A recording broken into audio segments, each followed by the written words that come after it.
As vias públicas são responsabilidade do governo, portanto, acidentes causados pela má conservação devem ser cobrados do Estado e do município.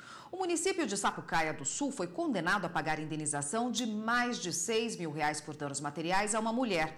Ela ficou ferida depois de tropeçar em uma barra de ferro que estava sem sinalização de perigo. Desde que se mudou para essa casa há 5 anos, Elton sempre pediu à administração pública a revitalização da calçada. Mas o tempo passou e, como a obra não veio, o jeito foi arcar com os custos e a manutenção da via. Contratar um pedreiro para poder refazer todinho o calçamento dela, né? Porque à medida que sai um bloquete desse, vai batendo em outro e vai tirando o outro, né? Que ela tem um sistema de colocação que é para drenagem da água.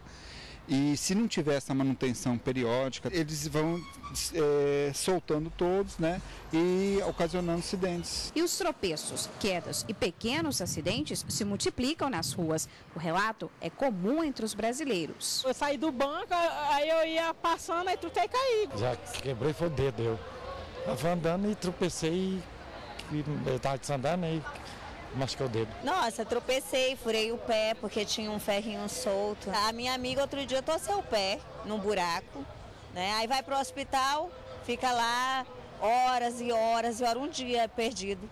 Poderia estar fazendo outra coisa. O que muita gente não sabe é que o poder público pode responder pela má conservação das calçadas e os possíveis acidentes que podem acontecer em uma situação como esta aqui, por exemplo. No Rio Grande do Sul, a Justiça condenou o município a indenizar uma pedestre que tropeçou em uma barra de ferro. A mulher sofreu lesão traumática, corte na mão direita e escoriações no rosto e no tórax. A indenização por danos morais e materiais foi fixada em R$6 mil. A responsabilidade do poder público pela reparação dos danos causados está prevista na Constituição Federal. As pessoas vítimas desse tipo de incidente podem recorrer à Justiça.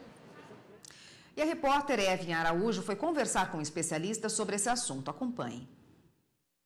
Primeiramente, doutor, muito obrigada pela sua participação aqui no Jornal da Justiça, bem-vindo. É obrigação do Estado, né, dever do Estado conservar as vias públicas para o bem-estar do cidadão. Isso é previsto na Constituição Federal, né? Sem dúvida nenhuma. Mais do que isso, eu sempre costumo dizer que o maior direito que o Estado tem é o de cobrar tributos do cidadão. E em troca desses tributos que ele cobra, o maior dever que ele tem é de prestar serviço. É a maior garantia do Estado, né? O serviço é a atividade pública por excelência, é a prestação de serviços públicos. Saúde, educação, segurança, manutenção de vias públicas. Esse é o dever por excelência que o Estado tem em troca daquele tributo que ele cobra dos seus cidadãos. Além da Constituição, ainda tem a responsabilidade no Código Civil. Como é isso, doutor? É verdade, o Código Civil prevê uma regra de responsabilidade civil, mas a responsabilidade civil que incide sobre o poder público é ainda mais drástica do que a que está prevista no Código Civil. A responsabilidade civil do Código Civil, como regra, aquela que se aplica a nós particulares, como regra ela é subjetiva, fundada na culpa, né? Um particular só é obrigado a indenizar o outro se ele age com culpa, se ele comete um ilícito. Em relação ao Estado é ainda mais grave, porque a responsabilidade civil do Estado, que está lá no artigo 37, parágrafo 6º da Constituição, na ação ela é objetiva. Se o Estado agiu e causou um prejuízo a alguém, ainda que ele tenha atuado de forma lícita, ele tem o dever de indenizar. Basta demonstrar a ação do Estado, o dano causado, o nexo de causalidade, a relação direta e imediata de causa e efeito entre essa ação e o dano, que o Estado, na ação, é obrigado a indenizar. Na omissão, aí a responsabilidade é subjetiva, fundada na culpa, parecida com a nossa, lá do Código Civil. Então, nesse caso, a gente pode considerar que um acidente ou um buraco que não foi fechado na calçada é uma omissão do Estado, né? Nesse caso de buracos, de via pública mal conservada, nós estamos diante não de uma ação, mas de uma omissão do Estado. E aí, então, o Estado responde se tiver atuado com culpa, né? Então, é a falha na prestação do serviço, é a culpa na prestação do serviço que acarreta o dever do Estado de indenizar. Nesse caso, a Justiça do Rio Grande do Sul concedeu o dano moral e o dano material a essa vítima. Quais os argumentos usados, enfim, para conceder essas indenizações, doutor? Antes de 1988, praticamente não se reconhecia responsabilidade por danos morais no direito brasileiro. A jurisprudência reconhecia de forma isolada, mas não havia uma previsão expressa sobre isso no nosso ordenamento jurídico. A Constituição de 88 inovou ao trazer expressamente a possibilidade de indenização por danos morais. Antes se imaginava que não havia como se traduzir em dinheiro, em pecúnia a dor, a tristeza, o sofrimento, a humilhação, a revolta que alguém passasse. Hoje não, hoje nós temos tanto a indenização pelos danos materiais quanto a indenização pelos danos morais. O dano material cobre o prejuízo que a pessoa efetivamente sofreu. Nesse caso, então, da pessoa que se machucou numa via pública, toda a despesa que ela tem com consultas médicas, eventualmente com equipamentos ortopédicos, com medicamentos, e aí é muito importante que a pessoa guarde todos esses recibos para poder ingressar no Poder Judiciário. O dano material, ele não se presume, o dano material ele tem que ser efetivamente demonstrado. Então, se a pessoa não guarda todos esses comprovantes dessas despesas que ela teve, ela não vai conseguir indenização pelos danos materiais. Já o dano moral cobre todo o transtorno, todo o sofrimento, como eu disse, a tristeza, a revolta, a indignação que a pessoa sofreu por conta dessa má prestação do serviço público. É importante lembrar que o dano moral não decorre do simples aborrecimento, do simples transtorno. Tem que ser alguma coisa realmente que seja substancial, que seja importante, né, o sofrimento que aquela pessoa sofreu. E nesse caso, claro que estão presentes tanto os danos materiais quanto os danos morais. O advogado público, no entanto, ele alegou na defesa que a culpa foi única e exclusivamente da vítima. Não é bem assim, né, doutor? Claro que não, né? Nesse caso, houve uma negligência do poder público de não sinalizar o local. O próprio poder público deixou ali um pedaço de uma barra de ferro e não tomou nenhuma cautela em alertar os administrados que ali no chão, escondido, tinha um toco, um pedaço ali de ferro que a pessoa poderia se machucar. O Estado deveria ter providenciado a retirada daquilo o mais rapidamente possível.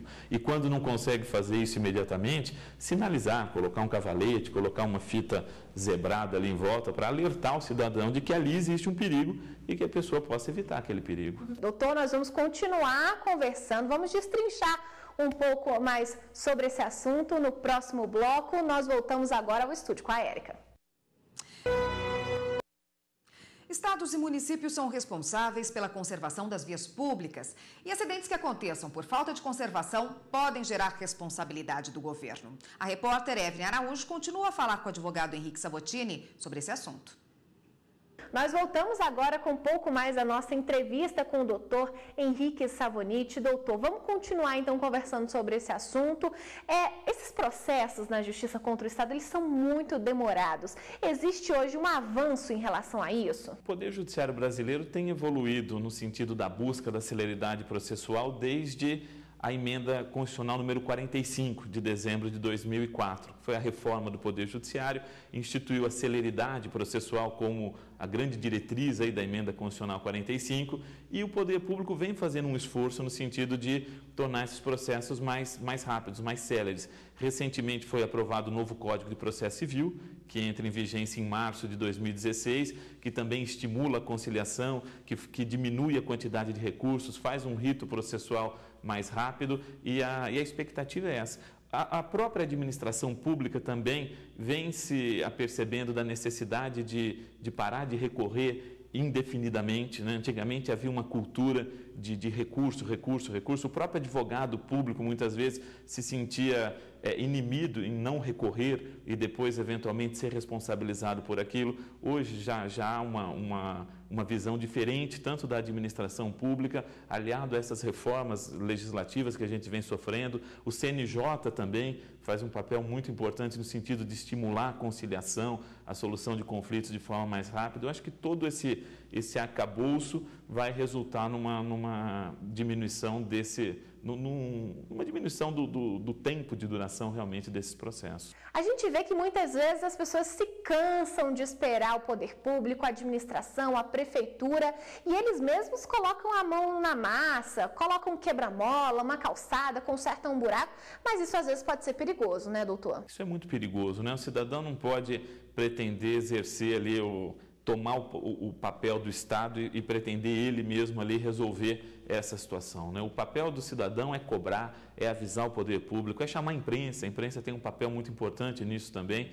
né, de alertar, de ir atrás, de cobrar que o poder público atue. Quanto mais o cidadão é atuante, é participativo, mais o poder público se sensibiliza que ele tem que agir, que não há mais espaço para ser como antigamente, que o poder público não toma nenhuma providência. Agora, o próprio cidadão ir lá e fazer, isso é muito perigoso, né? Um quebra-mola, alguma coisa que se faz numa via pública exige um estudo bem elaborado e a gente não pode fazer isso irresponsavelmente, porque pode ainda provocar mais transtorno, mais acidente e agravar ainda mais essa situação. O cidadão pode ser responsabilizado, né, em casos, claro, mais extremos, mas se ele exerce aí o seu direito pelas próprias mãos, isso pode haver uma responsabilidade dele, não é o caminho adequado a ser seguido.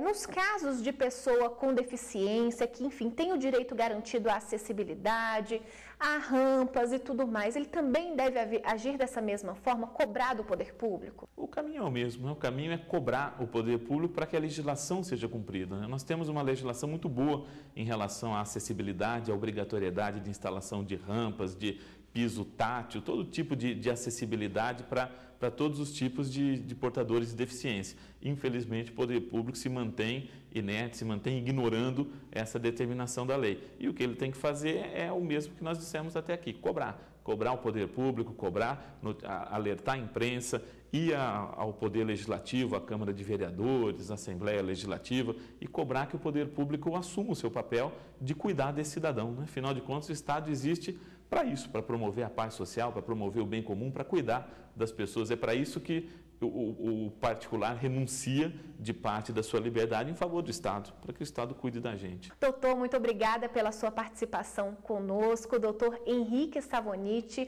advogado especialista em direito administrativo. Érica, nós voltamos ao estúdio. Obrigada, Evne, que conversou com o advogado Henrique Savoniti a respeito desse assunto.